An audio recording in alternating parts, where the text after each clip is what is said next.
Okay, hello to everyone. Good evening or good day to you, whatever time of day it is, and whatever part of the world you're currently in.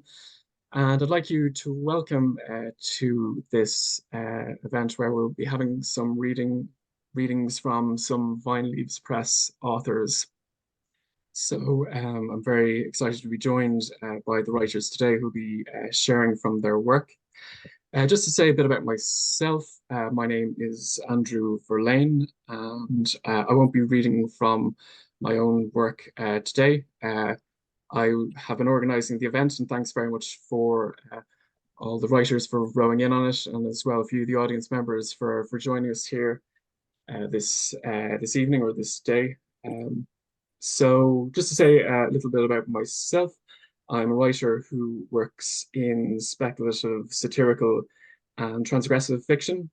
And my book, Stigma Play, is going to be published by Vine Leaves Press in February of next year. As you might guess from the title, it's not a book for everyone, but it's a little scary science fiction book about a near future scenario where completely immersive virtual reality technology is being used to simulate psychological disorders. So I've used it as a bit of an excuse to, I suppose, interrogate the vexed relationship between the psychological horror subgenre and, I suppose, representations of psychological disorder in fiction. So yeah, I'm looking forward to that coming out. But yeah, we still have some developmental edits to do, etc. So that should be fun. And so I'm very pleased to be part of the Vine Leaves Press group as an author. I think it's an exciting time for small and independent presses. I suppose particularly from my own perspective as someone who works in fiction that pushes a lot of boundaries. I think small and indie presses have an ability to take risks that sometimes some of the larger presses don't, to do things that are kind of interesting or that I suppose might appeal to particular audiences, and yeah, just stuff that's really interesting and really different. So I'm very happy to be part of Vine Leaves Press, who are publishing stuff kind of from kind of nonfiction and memoir to speculative fiction, obviously comedy, crime, across multiple genres. And it's just a very exciting time for the press as well. I know the staff team within Vine Leaves Press have been doing some exciting stuff in terms of setting up their own shop on the website in order to sell directly to fans of the authors of Vine Leaves Press. So this is an exciting time in terms of having that kind of setup going for them. And yeah, I think this press is poised to really go from strength to strength. And I think it's important that we have events like this to create a literary scene around indie presses, which is something I think they depend on in terms of having these kind of events, this kind of hype around the exciting new stuff that's up and coming. So on that note, I mean, we are this event is sort of a donate what you can event. So if you have a little bit of change to spare, please do visit the Vine Leaves Press donation web page, which we can post in the chat later.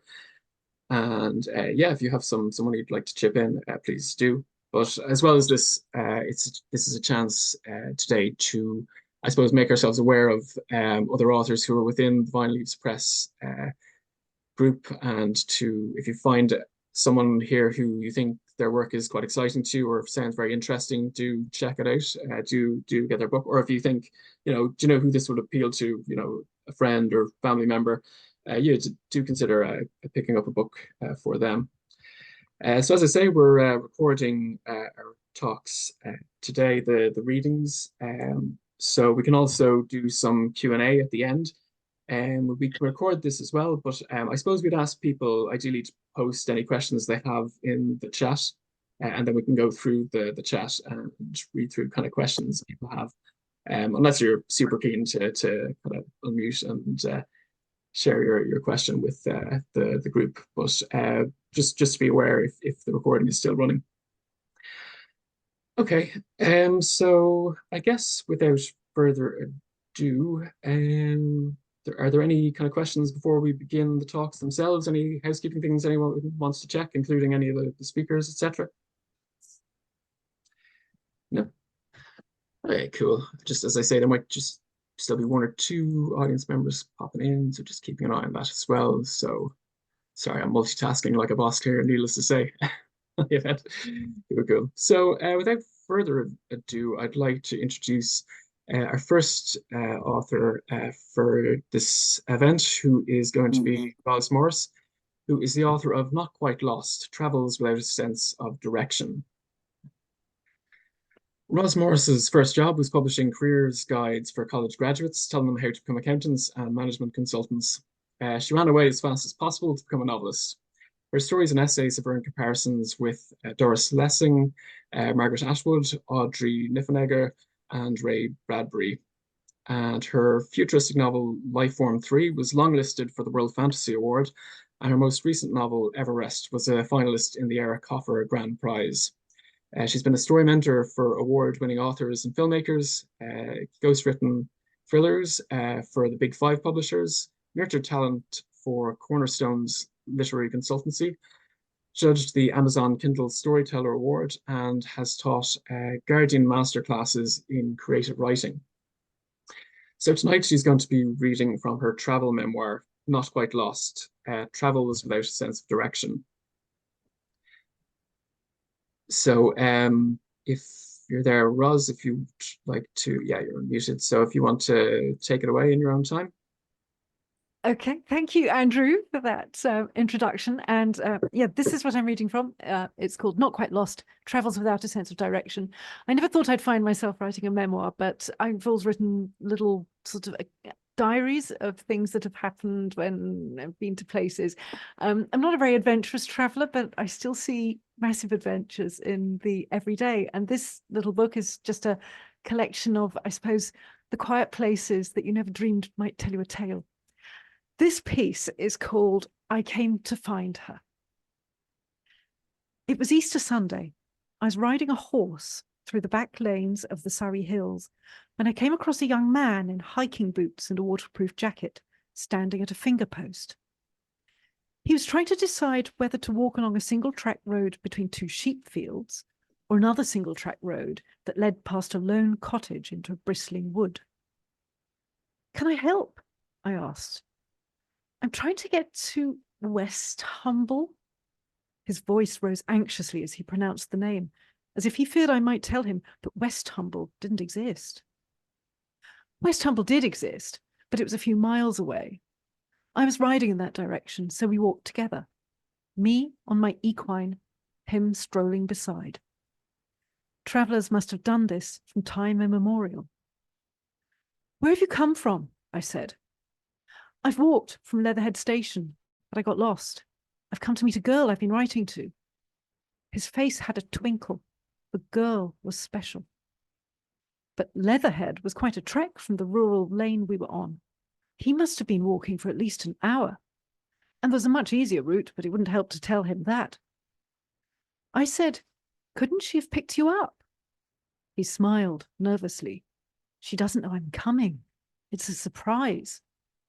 Heavens, that sounded a bit risky. My horse is very tall. His sure, regular stride and my lofty position made me feel entitled to interrogate. "She doesn't know?" "I've never met her. We've been writing letters and emailing for 6 months. We get on very well. So I thought I'd come and visit her. I got out at Leatherhead Station and now I'm a bit lost." "You didn't bring a map?" "No. I live in Somerset." Somerset?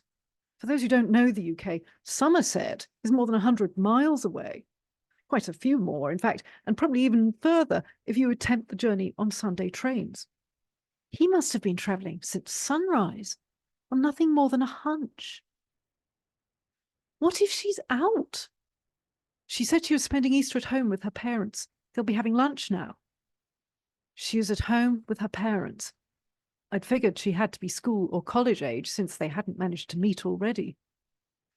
He confirmed she was in the 6th form and he was at catering college. I really like her, so I thought I'd surprise her. Well, he could certainly be sure of that. I imagined how this would play. Doorbell rings. Who could that be? A parent goes to open it. Kate? I decided she'd be called Kate. Kate, it's a boy, and he says he's come to meet you. Kate comes to the door. Hi, it's me from the letters. But I thought you lived in Somerset. Yes, I came all the way today. I've been walking for hours. I thought I'd surprise you. I said, but what if she doesn't want to see you? He wasn't fazed by the question. He must have already had that conversation with himself in the hours on the trains, while walking the lanes into the endless countryside, questioning the very existence of West Humble. And now a voice was telling it to him, a voice floating down to him from a level above his head. But still he was walking. I know, but I had to see. We get on really well. I rode with him to West Humble Station.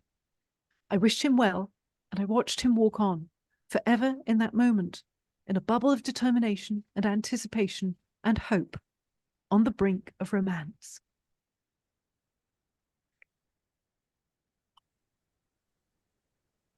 Thanks very much for that reading. As very enjoyable to listen to. Yeah, and yeah, it's very evocative of kind of the play, the setting where it happens, and yeah, really delighted you've joined us. So we're getting a lot of positivity Thank as well you. in the chat, which is always good to see also. So yeah, like I say, we are. I'm just going to post a thing in the chat as well. I did before I forgot. I did say that I'd post the link to the donation link here. So I just popped that in for everyone as well, just to have that handy. Cool. So thanks very much, Roz. Yeah, I'll introduce our next speaker now, who is Janet Clare. So Janet has had short fiction and essays published at Literary Hub, Assignment, and others, and anthologized in the Elm Leaves Journal, The New World Writing, Spent, and the Truth of Memoir. Her first novel, Time is the Longest Distance, was published in 2018, and her second novel, True Home, will be published in May 2025. Janet lives in Los Angeles. So yeah, I'm very much looking forward to hearing you read from your work, Janet. Yeah, so if you're comfortable in your own time, take it away. Thank you. Thanks so much for all of this. Yes, I can't hold up the book because it won't be out until next year. I just wanted to say that I got very lucky 5 years ago when Vine Leaves published my first novel, and I feel equally lucky to have my second book coming out next year. And for anyone who's not familiar with Vine Leaves Press, please check out their varied selection. This is a publisher who is devoted to producing books from a wide variety of writers with diverse voices from all over the world. And just to say that the book that I'm reading a bit from is called True Home. It's a story of interwoven families, deception, class, teenage angst, love, betrayal, a little bit of everything. Here goes. When Christina and her daughter arrived at their gated community in Millston, the streets were eerily quiet, the house shrouded in darkness. He could have at least left a light on, Christina said. It was close to Thanksgiving, but colder than Oregon should be, and when she walked inside the large stone house, she noticed a strong, burnt metallic smell. She flipped on the lights and stood still. In the week she'd been gone, and since she'd asked him to leave, Marky had rearranged the furniture, or what was left of it. Swanee, dragging her backpack, kicked the door shut and caught up to her mother, avoiding her outstretched hand. She looked around. Oh, shit.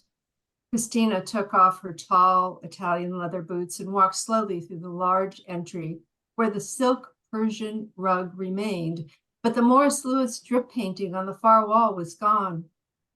On the right, in the expansive living room, The parquet floor had been stripped of the pricey tabourets, and near the double French doors, there was a barren space where the vintage baby grand had once stood. Both she and Swanee had taken lessons on that piano, her daughter the far superior musician. Along the side wall, her aunt's Austrian inlaid Biedermeier was gone, the only thing of value from Christina's family. She stared in disbelief at the stark, empty place on the walls where the Rauschenberg and Hockney had hung, leaving behind only a faint outline of their past brilliance. Marky knew more about art than she did, but he'd viewed it as an investment where she'd fallen in love with the sheer beauty of what a human hand could create. She took a breath as Swanee trailed her across to the den where the large screen TV above the marble fireplace had been removed. Mom, oh my God, to which Christina whispered, fucker, as they continued to wander cautiously through the rooms as if it was foreign territory. In the dining room, the long ebony table remained, but on the sideboard, crystal bowls, candlesticks, and silver trays, all wedding gifts, were missing, along with the Fabergé eggs and their pedestals, a light layer of dust visible in their wake. It was as if a swarm of locusts with moving trucks had descended and eaten away at their home. But the real cruelty hit Christina when Swanee pointed out that one of her framed childhood drawings was missing in the hall leading to the kitchen. That was the one with the big heart I made for you on Mother's Day. She'd been 5 at the time. It's just mean of him. All the other expensive things were recoverable or not, but that missing drawing broke Christina. She hadn't grown up with much, and she knew, no doubt more than Marky ever realized, how owning things was just a game and everything we think belongs to us was merely on loan. Plus, she'd suffered real loss. So fuck you, Marky Burroughs. I might have to kill him, Christina said. She spoke softly, but her voice still echoed in the hollowed rooms. She felt like crying, but didn't. Instead, she walked back to the den and sat stiffly on the remaining plum velvet sofa. There was no question this wasn't an outside job, but that Marky, who had already betrayed her by lying and cheating with every other woman in his orbit, including his brother's wife, had felt compelled to wield his diminishing power in this unnecessary, childish manner. And even as she blamed herself for her years of denial and relishing in the perks of living large, this act, this pillaging of their home as his departing salvo, was beyond all reason. Swanee fell into the cushions beside her mother and focused on her red high tops. God, this is gruesome. It could be worse. At least he didn't scrape the paint off the walls. Though maybe he tried, and that's what the smell is from. Swanee wasn't amused. In that eye-rolling way, a 15-year-old never thinks her parents have a sense of humor.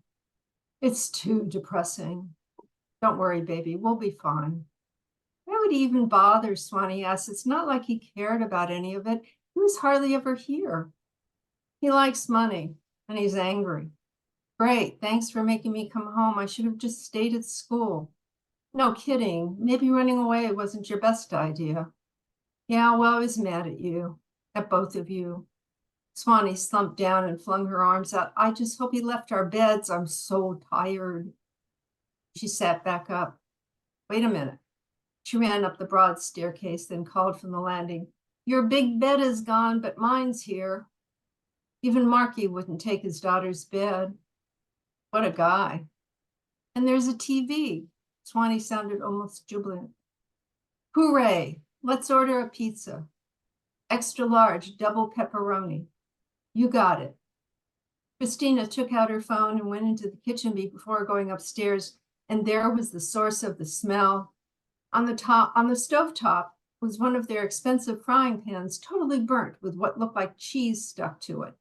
A soft spatula resting on the edge and numerous bowls and utensils strewn about.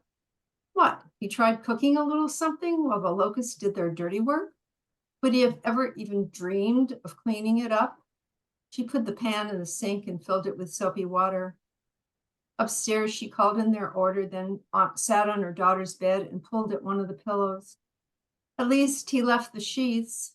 She started to laugh from pure exhaustion and absurdity of it all. It's not funny, Swanee said. It is, kind of. Wait until you see the kitchen and his attempt at cooking. Geez, he can't even boil an egg. If he had, the smell would be different. Ugh, Swanee groaned and tried to stifle a giggle, then hit her mother with a pillow. Christina retaliated, and they were soon in a full-on pillow fight, wildly going at each other with the last of their energy, hair alive with electricity, their laughter erupting at the craziness of the situation until they stopped and caught breath. Let's eat in bed in our pajamas, Christina said. Yes, and we won't think about Daddy. Hearing her use the word Daddy, Christina sobered for a moment, remembering when they'd been happy, a family, or what she took for happiness in family. She wondered if good times, by definition, were always ephemeral. It had been a struggle just to get Swanee home.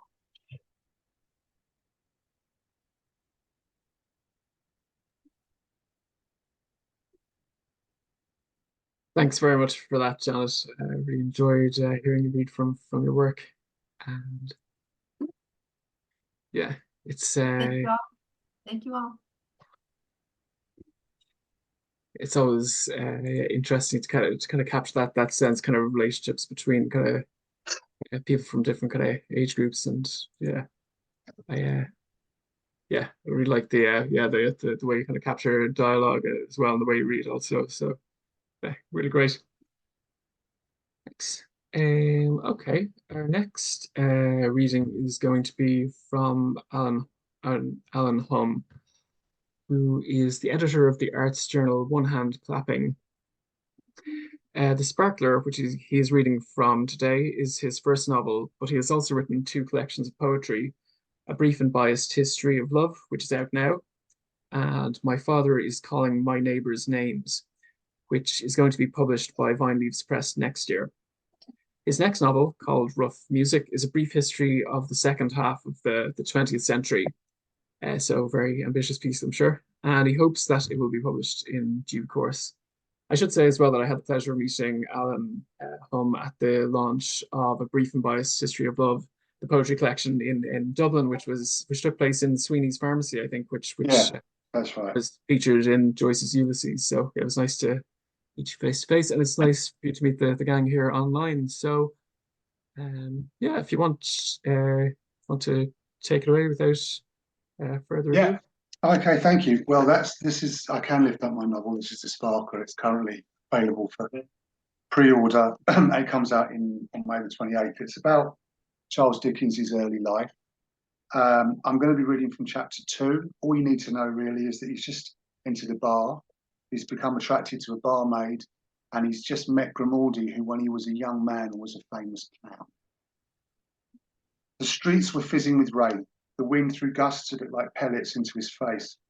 There was no gas here, just oil lamps in the windows. They made everything else seem doubly dark. He drew his coat around him and then shrank from the inside of his clothes. He was following the barmaid. Sarah, Grimaldi had said. Her name is Sarah, although he hadn't asked. Grimaldi had been watching him. He was a shrewd old man beneath the friendliness of his appearance, but now he seemed to be leering out towards an audience. His face was as incongruously expressive as a monkey's. Charles had laughed. He had thrown his head back and then taken out his handkerchief to wipe the porter from his chin. He was aware that Grimaldi's eyes didn't partake of the riot that was going on in Grimaldi's face. They were assessing him, noting the gusto and the finicky self-regard. But Charles didn't care. Grimaldi, he carried with him all the glamour of the theatre, of Charles's childhood too, when what went on between the circles of stage fire had seemed like a bolder and more legible reality. Now he was encouraging Charles to buy a drink. While Charles waited, he watched Sarah form a sleight of hand. Her hands were tough and leathery, and there were places where they had hardened into yellow calluses. This was on the whole attractive. They were self-sufficient in a way his wife's hands rarely were. They had purpose and definition. There were 4 glasses behind the bar, and he saw Sarah's hands dip purposefully amongst them. Her back was to the customer, and when she turned, she had the same glass, and ostensibly the same liquid that she'd just taken from the bottle, only it wasn't. It was duller and less viscous. It moved more skillfully around the glass, and it didn't wink back at you like it should. The customer seemed perfectly satisfied. He was drunk, Charles supposed, although he stood there stolidly and made a point of raising his hat. Sarah turned and circumspectly sipped the shot that she had poured. Impressive, he said, but she ignored it. Her face was a coarse, unhealthy red. Her arms were like a sailor's arms, but she was beautiful. The more the night wore on, the more beautiful she became. He tried to be conscious of what he was drinking, but he hadn't wanted to appear to be so. In the end, he wasn't drunk so much as appreciably relaxed. He knew that for as long as he was with Grimaldi, he wouldn't have his pocket picked, or not exactly. Grimaldi had asked him for 2 coins, a half-crown and a penny. He had placed them back in Charles's hand and then removed one. Ostentatiously, he had waved it in his face. Charles was fascinated, not by the coin, but by the dreamlike dexterity of the gnarled, knotted hands. Grimaldi placed the coin in his pocket, but it was like watching a bird or a cloud. The hands seemed not to be doing something, so much as being it. When he opened Charles's own hand again, both coins were resting in his palm. Grimaldi did this twice. Then, after blowing on his fingers, he prized them open. There was nothing there. When he shrugged, Charles knew he wasn't going to get them back. He was delighted. The trick itself was adequate, something he knew that he could teach himself in an easy afternoon. No, what delighted him was Grimaldi's face. It was a London face, boiled looking, with thick chops and gristly ears and eyes that strove unsuccessfully to look innocent. It seemed, just for a moment, to be bursting at the seams. Grimaldi took so much delight in his own ingenuity that it was impossible not to share it with him. He eyed Charles for a moment, and he jerked his head backwards towards the empty bar. If you go now, you might catch her. He nodded rapidly and patted Charles's arm. This was a new role, the friendly, fatherly code. He was one thing and then another. It was in his nature to provide a discernible outline. Charles saw how he would have written him, but he also found himself responding frankly to this show of generosity. He leapt up, grabbed his coat and gave a kind of wave, all in one gesture. He was drunk, he realised, but he also didn't want to let Grimaldi down. He wanted to show that he was game. It was an act of bravado partly, but it was also true that he had an unmanageable erection. He was, to all intents and purposes, a marionette. He tried to keep his distance. Sarah's walk declared itself more frankly than another woman's would. The women's clothes that he was used to emphasised their helplessness. Each movement was exaggerated and circumscribed at the same time. Sarah was in her dress and a jacket that barely covered it. It was hemp or hessian, and it rode up so that you saw her rear. It moved frankly from side to side, and Charles was troubled by it. He realised that he was following it, that in his imagination he was shaping it with his hands. He never did this, or almost never. There was mud everywhere and horse dung, and he found that he hardly cared. He looked down at his shoes with something like satisfaction. The mud was an emblem, almost a simile. He kept as far behind her as he could. He was being circumspect, but he was aware of a form of excitement that was similar to the excitement that he always felt when in the process of creation. Most likely, he would just see where she lived, he told himself. Wasn't that so? His penis nodded assent. They were heading down towards High Holborn. You could see a rind of light like you would on a dead kipper. London lay stinking in the declivity, and it emboldened him. He was so much a part of it that he still felt at home, despite the strangeness of the houses and the way that they all seemed to be shouldering him aside. Sarah had a slight roll to her walk, just like a sailor, but it was really only her reaction to the wind and the rain and the mud. She pulled her coat more tightly around her, and Charles was surprised by a burst of fellow feeling. He nearly let her go. What was he doing? He was barely married. His wife was waiting patiently at home. She was, he told himself this deliberately, almost certainly with child. He saw her arranging a skirt around the chair, bestowing it as though it hid the egg she was trying to hatch. Meanwhile, his hair was like wet wool. His trousers hung like flax. They were in Exmouth Street. They had turned right by Sadler's Wells, and now there were hansom cabs rattling past and big trees with empty branches. Shops seemed to breathe a faint blue light. He paused and attempted to take stock. It was then that Sarah veered off. She'd suddenly turned a corner, and this too was like something in a narrative, a plot device. He felt himself follow her, almost despite himself. She had led him into an alley and then another that opened out into what he realised was a slum. He had lost her. No, wait, he hadn't. The door was closing on the left. It was quieter here and narrower. He was standing on a cinder path with a long line of weeds that seemed to be curdling around its edges. It was so narrow that the air here had a different texture. It felt like you could roll it around your tongue. He did. He felt compassion, but also frustration. Here, she lived here. His frustration had something writerly about it. It was a feeble ending. He wanted to improve it. As he watched, a light went on in a first floor window and a female form passed behind the blind. He was as inflamed by this as he had been by anything else so far.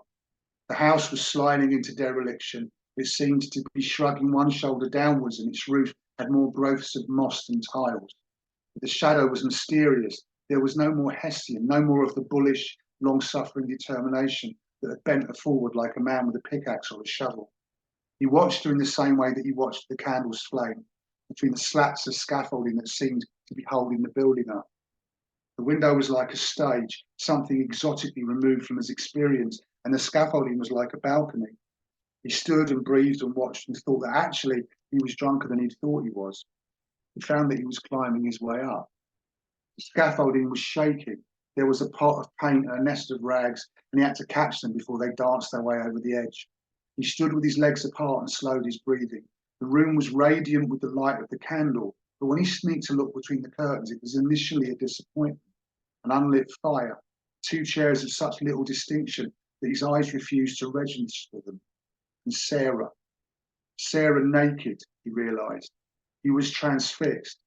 As he watched, Sarah stood before a mirror that was resting on the mantelpiece. It was a shard, really, something more akin to the scrap of light that you might see in a puddle. She gestured upwards with one arm and then the other. He heard her voice. It was toneless and awkward. Her head was immobile. She was staring determinedly into the middle distance. She was reciting something. Prayer, a spell. Her brow was furrowed and she was leaning earnestly forward. He saw that she was trying to be something other than the person that she was. It was clear in the way she stood and in her dogged intonation. She was acting. Then suddenly she wheeled around. She threw her hands into the air and it was too much for Charles. He jumped backwards and his whole body went backwards too. Landing, he heard the pot of paint fall inches from his head. He waited for the pain in his body to catch up with him. He hardly saw the window opening or Sarah sticking her head out. He heard her though, and then he was able to see her face, the muted anger and bewilderment, and then, after a pause, humorous resignation. You, she said, are a bleeding nuisance. That's it. Thank you.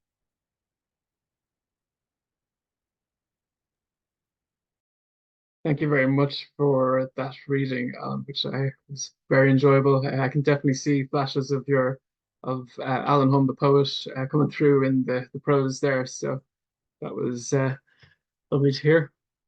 So the last, so just to say as well, obviously I'll be a bit concentrated on reading here in a sec. So just if I might not be looking at the chat for the next few minutes, just to flag up. But yeah, for if some people have come in during the event, just to flag that unfortunately Annalisa Crawford couldn't join us this evening as she was just a bit sick. It's kind of affected her voice. However, I said that I would kind of read an excerpt from her work so that we would be able to enjoy some of the work that Annalisa Crawford is doing. So just to introduce her work, Annalisa has been writing short stories since she was 16, and she has, over time, she has been increasingly working in longer work, novellas and then novels.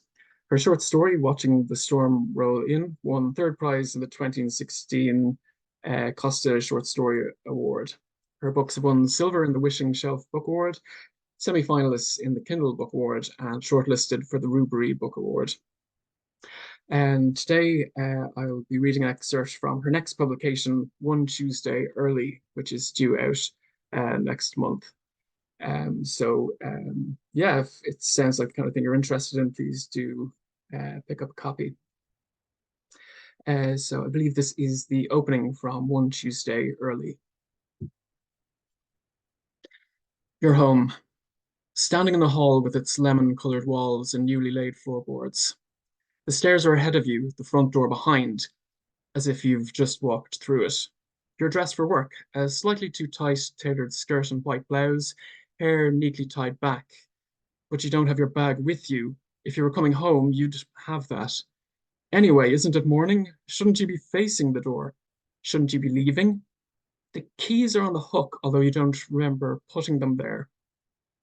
You hold your hand up, mimicking the action of removing keys from the hook and returning them, trying to recall which action was the most recent. Your alarm clock is ringing out from the bedroom, so definitely morning, but Finn isn't switching it off. It slices into the silence, which you hadn't noticed was silent until right now.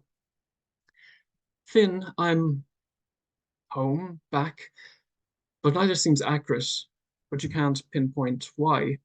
Does he know you were gone? Did you pop out quickly while he nodded off again? Pop where? Where exactly have you been? You glance over your shoulder at the door to jolt the memory back into place, because it matters that you don't remember. Finn, turn that bloody alarm off. The clock at the foot of the stairs says 6:05, which means that the alarm has been sounding for 5 minutes. Finn ought to be stomping around by now, bleary-eyed, complaining about how energetic you are first thing in the morning. You call out, Finn! You spring up the stairs two at a time, stopping abruptly at your bedroom door. He's not there. The bed is unused, duvet smooth upon the mattress, pillows uncreased. The beep, beep, beep of the alarm pierces your head until you crawl across the bed to switch it off. The room is suddenly sterile, devoid. You feel a chill despite the current heat wave and overnight mugginess. Across the landing, the bathroom is free of the steam and musky fragrances that Finn usually leaves behind. The spare room is untouched, frosty from disuse. The study door is open, papers are scattered across the desk, Finn's briefcase thrown carelessly onto the floor, as it always is after his tedious commute every evening. Any second now, he'll appear at the top of the stairs and wonder why you're not getting ready for work. I'm dressed, aren't I? You'll say defensively, although you haven't got dressed, have you? You just are. And isn't this yesterday's blouse? Perhaps it's Saturday and you went straight out from work last night, returning now, drunk or stoned. It would explain the detached, fuzzy sensation, your head and body not quite in unison. It would explain the lapse of memory. It's been years since you partied to unconsciousness, though. You're not even sure you could make it past midnight these days. Anyway, the calendar on the wall of Finn's study says that it's Tuesday. So, yes, you should be getting ready for work. But somehow it's not right. The calendar also reminds you it's the longest day of the year, with its footnote in the corner of the square. Midsummer. The sun rose over an hour ago. Daytime is fully fledged. Perhaps that's why you're so discombobulated. Around the country at Stonehenge or Glastonbury, people have been gathering through the night to celebrate the solstice. You've always wanted to go, but Finn, grumpy and stoic, says it's a waste of time. You'd be squashed together with hundreds of strangers. Hardly a spiritual awakening. That's not what I want, you say as he turns away with disinterest, so you shrug and let the rationale dangle in the air. Next year, you'll go without him. Mila or Vanessa would jump at the idea of a few days away. Inching along the landing, taking in everything which might be a clue or an anomaly, you return to the bedroom, your sanctuary. You sigh with pleasure when you walk into the room, ordinarily. Its pale green walls and cream furnishings are opulent and relaxing. Problems of the day dissolve when shoes are kicked off and toes stretch onto the carpet. Not this morning, though. It's bereft of comfort, filled instead with ambiguity. If you just concentrate, perhaps Finn will reappear, like that old magic trick where a marked card moves from the pack into a sealed envelope. A trick of the eye, a sleight of hand. You slump onto the bed and lie starfished, your head wedged into the crevice between the two sets of pillows. Your fingers seek the rigid edge of the mattress as you extend into the space Finn's left vacant. You open your eyes. If it's Tuesday, the street should be waking up. The windows open, yet the usual sounds are absent. No purr of cats even easing themselves out of the driveway, or early walkers heading towards the fields. Not even the woman who taps along the pavement in stilettos to catch the 6:22 bus. Caught between 1 second and the next, you relish the serenity, but it's a fleeting sensation, deepening into unease. Where are all the people? You roll off the bed and throw open the curtains, dazzled momentarily by the searing sunlight. The empty road is stark, like the opening of a dystopian film, where everyone's been killed by plagues or zombies.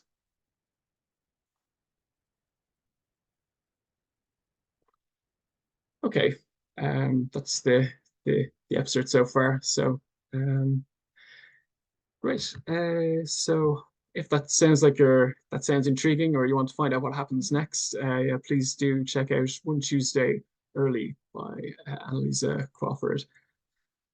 Cool. So I guess at this point we have a little bit of time for discussion and Q&A. If people, as I say, just to bear in mind, we are recording, so if you want to pop it into the chat, that's fine. Or if you're particularly keen to pose a question to one or more of the authors we have speaking today, yeah, do feel free to jump in.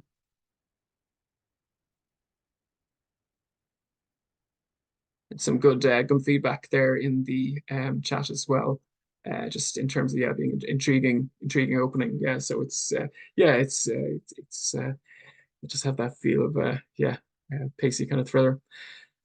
I know there's some interest in Janet, where you got the particular shade of red for your outfit as well. So that was positive to see also. So I might open with a question just for our speakers in general, just to throw it out to the floor. I know, Roz, you were reading from your memoir. So, oh, look, somebody's popped in the chat just now. So, look, I'll go to that. So, Bev Dalton asks, Roz, your book got more charming as it progressed. Was that a deliberate choice on your part? And how did you do that? Oh, thank you, Bev.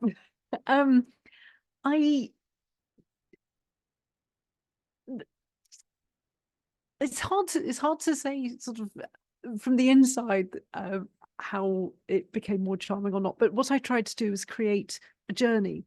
I needed an arc, so I needed to feel like the pieces were going somewhere, and I guess adding up to a world. And then towards the end, I don't want to give too many spoilers, but they do build into a bit more of a significant journey. So that was deliberate. I didn't publish the pieces in the order that they happened to me. I shaped them so that they would have an overall journey, despite being without a sense of direction.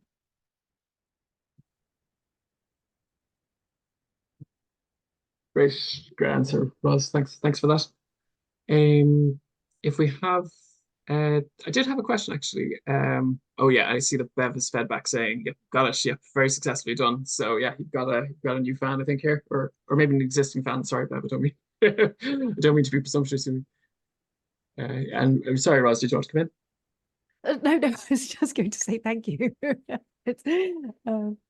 Perfect.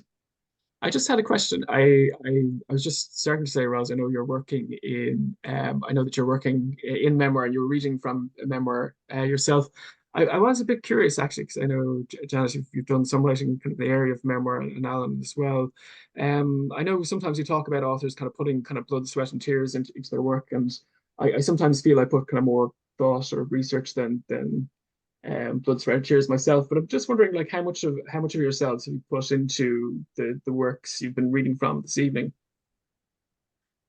Well, obviously, Not Quite Lost is things that actually did happen to me, and I found that a very interesting discipline, having previously only written fiction, where I was allowed to make anything up.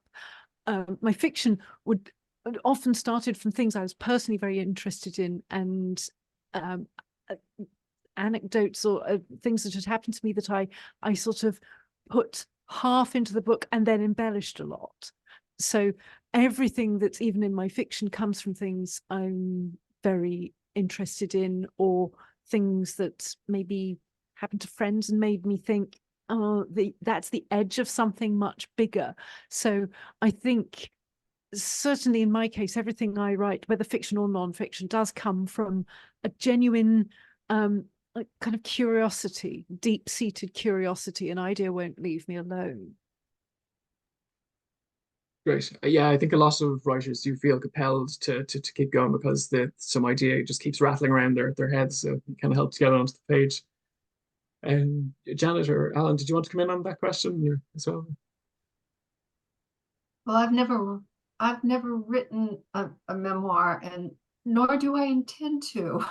The closest I've gotten is a couple of personal essays that have been published, which a friend who teaches memoir says, by the way, that's memoir.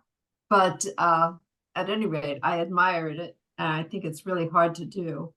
And bless you, Roz, for doing it. Yeah, it's hard. I mean, I'm writing a novel at the moment about a part of my life in my 20s, and the difficulty of turning it into fiction is as Ross said, you have to shape it.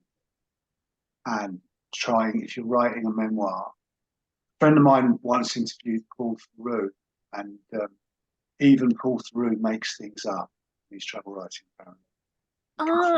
Damn drat, because I loved his book, The Kingdom by the Sea. Yeah, I'm sorry. He conflates characters. He moves things around in order to shape it properly. So that's probably why he's so good. Because he doesn't only tell the truth. I think moving things around is different from making things up. Because sometimes you have to move something so that it happens next to something else. But I think that's legitimate because they still really happened. But I think where it would be crossing a line, and this is only my own personal rule that I adopted when I was writing Not Quite Lost, but I didn't make up anything that happened. I didn't make up any people. That was all real. And Paul Theroux, I love the people that we meet in The Kingdom by the Sea, and I really hope he didn't make those up. I don't know. He might have done. But yeah, I think it's a difficult area. It's a difficult one to do well. But Alan, I'm interested that you're writing a novel based on your own real experiences. How are you handling the boundary between what really happened and what you'll allow yourself to make up? It took me a long time. It's something I've always wanted to write about. I was in a band when I was in my 20s, and I've always wanted to write. I wrote some poems about it, and I've always wanted to write a novel about it. And it was only when, and this is 40 years ago, and only recently have I felt distanced enough from that part of my life to make bits up that it's starting to, I think it's okay now. When I was trying to be true to what happened, it was a shapeless mess. But now that I'm turning it into a novel and fictionalizing, if there's anything that isn't shaped, I just make it up. And that seems to work. You know? That's helpful, I think. Do you think anyone you know might recognize themselves? Yeah, probably. But I don't think any of them will read it, so I'm all right.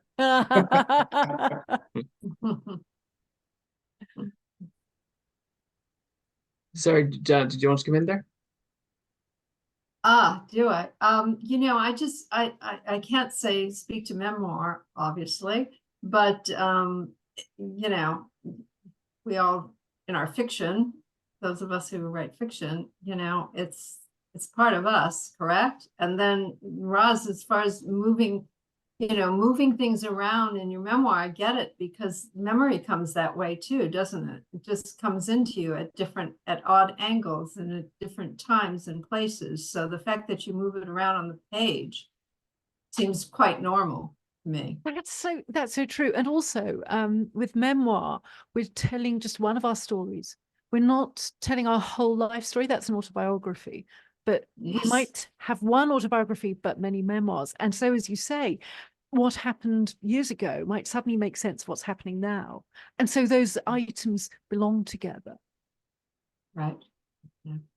Yeah.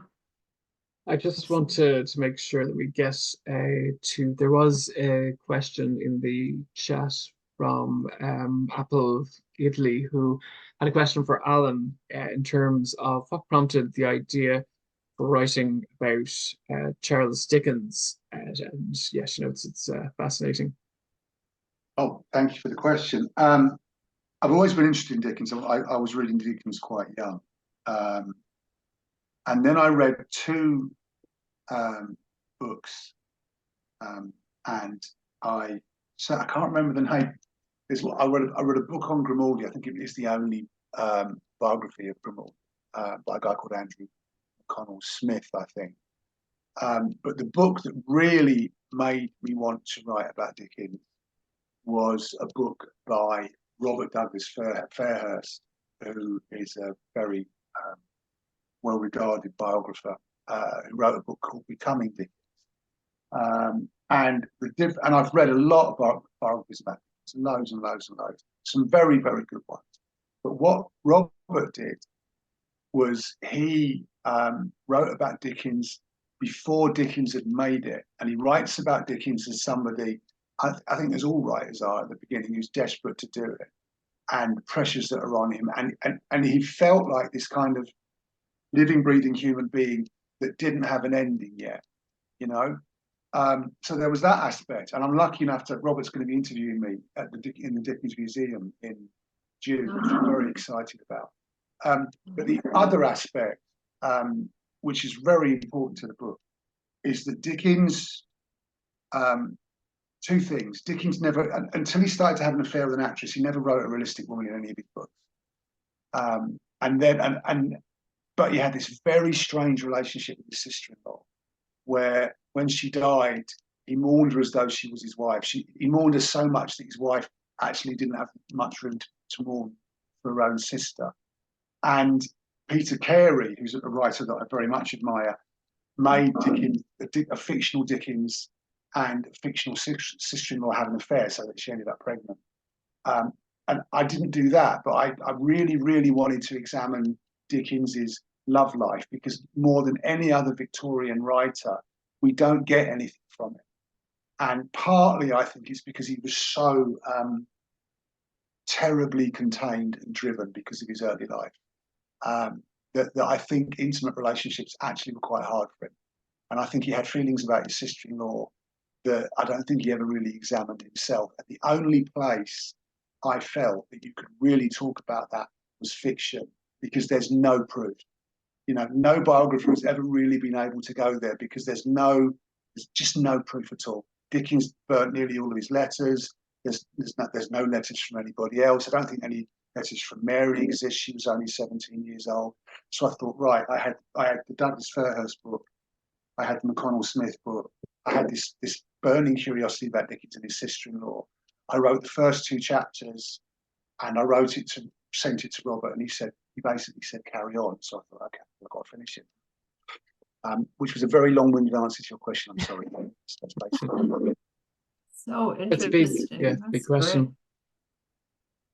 And it shows Sorry, how Apple, fiction can be an experiment with things we start off with and we simply have to explore.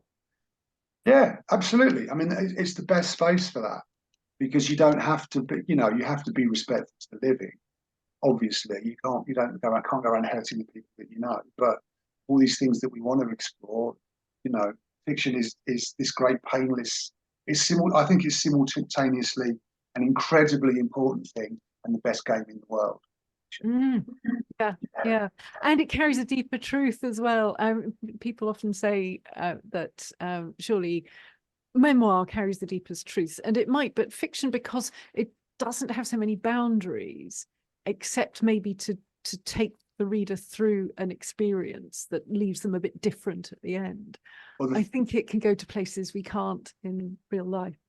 The thing to think about memoir, I think, is how possible is it to be completely honest about your own life?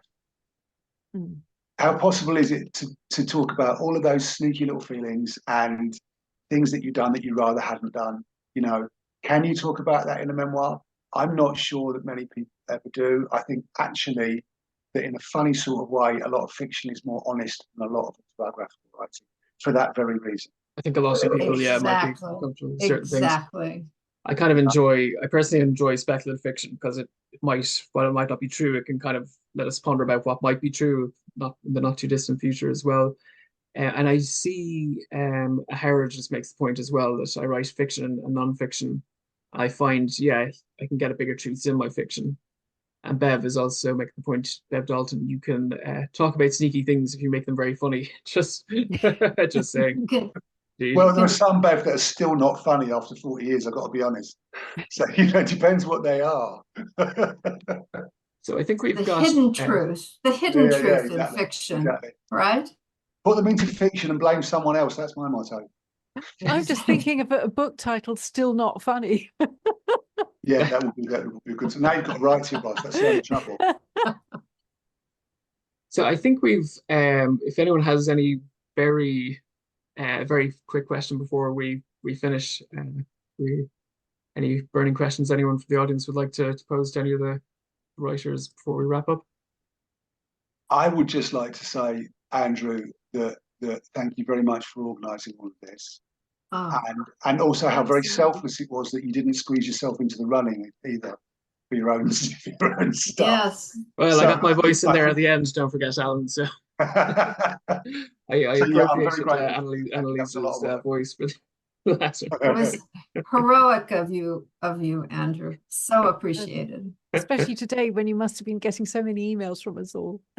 Cool. Well, anyway, in that case, I'll bring the recording to a close just before I just say a final word. So thanks if you're watching the